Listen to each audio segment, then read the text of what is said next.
بسم اللہ الرحمن الرحیم۔ السلام علیکم ناظرین، آپ یوٹیوب چینل دیکھ رہے ہیں، میں عمران خان ہوں۔ آج بہت امپورٹنٹ خبریں ہیں۔ اس میں سب سے پہلے عمران خان صاحب نے ایک ٹویٹ کیا، ان کا اپنا ایک سٹیٹمنٹ ہے، بڑا ڈیٹیل سٹیٹمنٹ ہے عمران خان صاحب کا، لیکن میں نے ایک چیز چیک کی، کیونکہ میں نے پچھلے ویلاگ میں آپ کو ایک بات بتائی تھی، تو پھر فوری طور پہ میں نے چیک کیا کہ عمران خان صاحب کی پارٹی میں جتنے بھی لوگ دعوے دار ہیں کہ وہ عمران خان کے ساتھ کھڑے ہیں اور اس کے نظریے کا ساتھ نہیں چھوڑیں گے، کیونکہ انہیں اس بات کا پتہ ہے کہ عمران خان کے ساتھ رہ کے ہی وہ اپنی سیاست بچا سکتے ہیں۔ سیاست میں تو عمران خان صاحب اس وقت پاکستان کے کنگ بنے ہوئے ہیں، ساری مقبولیت ان کے پاس ہے۔ آپ فری اینڈ فیئر الیکشن کروا کے دیکھ لیں، وہ پورے پاکستان میں جو ہے وہ کلین سویپ کر جائیں گے، پورے پاکستان میں الیکشن جیت جائیں گے۔ یہ بات عمران خان صاحب کے بدترین سیاسی مخالفین بھی جانتے ہیں، اسٹیبلشمنٹ میں جو عمران خان صاحب کے مخالفین ہیں وہ بھی جانتے ہیں، سب کو پتہ ہے کہ عمران خان صاحب ایک بہت بڑی سیاسی حقیقت ہے۔ تو اس لیے جو لوگ عمران خان صاحب کے بیانیے کا بوجھ نہیں اٹھا سکتے، وہ بھی عمران خان صاحب کو چھوڑ نہیں پا رہے اور دعوے کرتے ہیں کہ وہ عمران خان کے ساتھ کھڑے ہیں۔ میں نے دیکھا پاکستان تحریک انصاف کے لگ بھگ جتنے بھی بڑے لوگ ہیں، تمام کے میں نے اکاؤنٹس چیک کیے، اکا دکا کے علاوہ کسی اور نے عمران خان صاحب کے ٹویٹ کو ری ٹویٹ نہیں کیا۔ حالانکہ زیادہ تر کے جو ٹویٹر ہیں وہ ہینڈل ان کے ایکٹیو ہے، ایسا نہیں ہے کہ وہ 2 دن یا 3 دن سے انہوں نے کوئی ٹویٹ نہ کیا ہو۔ یہ سارے لوگ اپنے اپنے ٹویٹر کے اوپر ایکٹیو ہیں اور کچھ نہ کچھ کر رہے ہیں، لیکن عمران خان صاحب کے ٹویٹ کو جان بوجھ کے انہوں نے ری ٹویٹ نہیں کیا۔ یہ پاکستان کی اسٹیبلشمنٹ کا وہ دباؤ ہے جس کی وجہ سے عمران خان صاحب کے اپنے ان کی مقبولیت کی وجہ سے ایم این اے بننے والے، ان کی مقبولیت کی وجہ سے سینیٹرز بننے والے، ایم پی ایز بننے والے بیشتر لوگوں نے عمران خان صاحب کے ٹویٹ کو ری ٹویٹ کیا ہی نہیں۔ عام ورکرز کرتے ہیں، یعنی اگر آپ اس ٹویٹ کو دیکھیں تو اس کو ہزاروں مرتبہ لوگوں نے ری ٹویٹ کیا ہے جو عمران خان صاحب نے ٹویٹ کیا، لیکن پاکستان تحریک انصاف کے جتنے امپورٹنٹ لوگ ہیں انہوں نے نہیں کیا۔ یعنی ملینز کے اندر لوگ عمران خان صاحب کے ٹویٹ کو دیکھتے ہیں اور 13-14 ہزار لوگ اب تک اس کو ری ٹویٹ کر چکے ہیں، لیکن وہ لوگ جن کو ووٹ پڑا عمران خان کے نام کا، جو اقتدار کے اندر پہنچ جاتے ہیں یا جو ایم این اے بن گئے، سینیٹرز بن گئے، ایم پی ایز بن گئے، منسٹرز بن گئے، انہوں نے زیادہ تر لوگوں نے، زیادہ تر کیا 95% سے بھی زیادہ لوگوں نے، اگر میں 99% کہوں تو پھر بھی غلط نہیں ہے، جتنے لوگوں نے عمران خان سے فائدہ اٹھایا اور انہوں نے ری ٹویٹ نہیں کیا، عمران خان کے بیانیے کا بوجھ نہیں اٹھا سکتے۔ میں آپ کو پہلے دن سے بتا رہا ہوں۔ اب عمران خان صاحب کا ذرا آپ سٹیٹمنٹ دیکھ لیجیے، اور یہ حقائق ہے جو میں نے ایک ایک کر کے چیک کیے، میں کسی کا نام لیتا جاؤں گا شرمندہ ہوتے جائیں گے بلا وجہ۔ یہ لوگ، یہ بڑے بڑے نام ہیں، بڑے بڑے ترم خان ہیں، جناب بڑے چوڑے ہو کے چلتے ہیں، لیکن یہ ایک ٹویٹ کو ری ٹویٹ نہیں کر سکتے عمران خان صاحب کے۔ سابق وزیر اعظم عمران خان کی اڈیالہ جیل میں، اور یہ کہہ رہے تھے کہ عمران خان کا اکاؤنٹ پاکستان لے کر آؤ، ہم یہاں سے ٹویٹ کیا کریں گے۔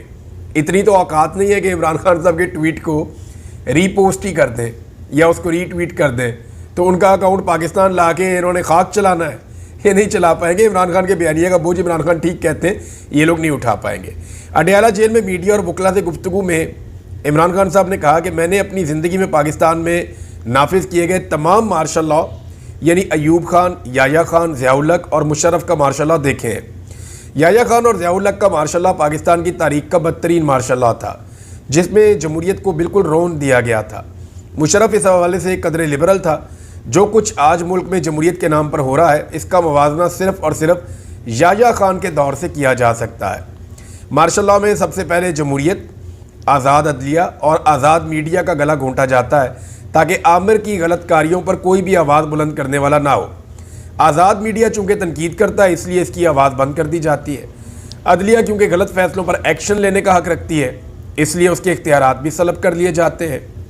آج اس جمہوریت کی آڑ میں نافذ اس مارشل لاء میں یہ تمام فسطائی حربے بدرجہ اتم موجود ہیں۔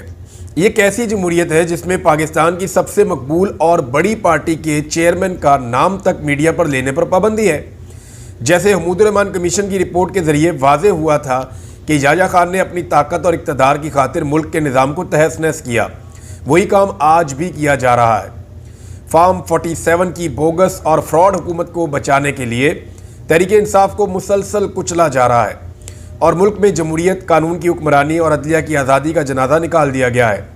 شہباز شریف صرف اور صرف جنرل عاصم منیر کی ایک کٹ پتلی اور اردلی ہے۔ یہ اردلی کا لفظ آپ نے یاد رکھنا ہے، میں آگے چل کے آپ کو بتاتا ہوں۔ اس سے زیادہ طاقتور وزیر اعظم تو مشرف دور میں شوکت عزیز تھا۔ کیونکہ کم از کم تب انتخابات میں اس سطح کی دھاندلی نہیں کی گئی تھی جیسی فروری 2024 میں کی گئی ہے۔ دھاندلی کی پیداوار فارم 47 کے سہارے کھڑا ناجائز لیکن ناتواں ٹولہ دراصل حکومت کے نام پر ایک دھبا ہے۔ القادر ٹرسٹ کا فیصلہ صرف اور صرف پچھلے کیسز کی طرح میرے اوپر دباؤ ڈالنے کے لیے لٹکایا جا رہا ہے، مگر میں مطالبہ کرتا ہوں کہ یہ فیصلہ فوری طور پر جاری کیا جائے، کیونکہ جیسے پہلے عدت کیس اور سائفر کیس میں آپ کا منہ کالا ہوا، اب بھی وہی ہوگا۔ القادر کیس بالکل ایک بوگس کیس ہے جس میں دور دور تک کوئی میرٹ نہیں ہے۔ میں نے کوئی بلاول ہاؤس نہیں بنوایا، بلکہ ایک دور دراز دیہات میں قوم کے بچوں کے مستقبل کی خاطر ایک فلاحی ادارہ قائم کیا جس سے مجھے 1 روپے کا فائدہ نہیں ہوا اور نہ ہونا ہے۔ القادر ٹرسٹ یونیورسٹی بھی شوکت خانم اور نمل یونیورسٹی کی طرح ایک عوامی مدد سے چلنے والا فلاحی ادارہ ہے۔ میں واضح طور پر کہنا چاہتا ہوں کہ میں نواز شریف اور زرداری کی طرح NRO نہیں لوں گا اور عدالتوں سے اپنے کیسز ختم کروائیں گے۔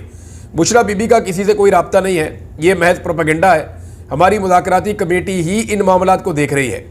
اسلام آباد قتل عام کو 6 ہفتے گزر چکے ہیں، 40واں ہو گیا اب تو۔ ہمارے گمشدہ افراد کو لے کر حکومت کی طرف سے کوئی پیش رفت نہیں کی گئی۔ یہ مذاکرات کی کامیابی میں حکومت کی غیر سنجیدگی کا منہ بولتا ثبوت ہے۔ پاکستان میں معیشت کا حال بدترین ہے، گروتھ ریٹ 0 ہے۔ مصنوعی طریقے سے ڈالر کو قابو میں رکھنا کوئی معاشی کامیابی نہیں ہوتی۔ ملک میں ترقی صرف سرمایہ کاری سے آتی ہے، اور سرمایہ کاری کبھی ایسے ملک میں نہیں آتی جہاں قانون کا وجود ہی فوت ہو چکا ہو، عدالتیں آزاد نہ ہو، دہشت گردی ہو، اور جہاں اصل عوامی نمائندگان حکومت کی بجائے جیلوں میں ہوں۔ ایسا ملک کبھی ترقی کر ہی نہیں پایا۔ یہ جناب عمران خان صاحب نے سٹیٹمنٹ دیا جو ان کی پارٹی نے ڈسون کیا ہے۔ ڈسون کرنے کا مطلب یہ ہے کہ کسی نے اس کو ری پوسٹ ہی نہیں کیا، توجہ ہی نہیں دی کسی نے اس کے اوپر۔ بہرحال اردلی کا جو لفظ عمران خان صاحب نے استعمال کیا، وہ آپ اندازہ کریں کہ یہ ایسا شخص ہے کہ جیل سے ایک لفظ بولتا ہے اور اس کے اوپر آرٹیکلز لکھے جاتے ہیں۔ یہ اردلی ہوتا کون ہے؟ دیکھیں، عمران خان صاحب اور بہت سارے لفظ استعمال کر سکتے تھے، بوٹ پالش وہ کرتے رہتے ہیں، چیری بلاسم انہوں نے کیا، انہوں نے وہ غلام کہہ سکتے ہیں، ملازم کہہ سکتے ہیں، لیکن انہوں نے آرمی چیف کا اردلی قرار دیا شہباز شریف کو۔ تو اردلی کہتے ہیں جناب، یہ بیٹمین ٹائپ کے لوگ ہوتے ہیں، یعنی یہ برطانیہ سے اصطلاح آئی تھی جب برطانوی فوج جہاں جہاں جاتی تھی پھر اس کے ساتھ ان کا وہ کلچر بھی جاتا تھا۔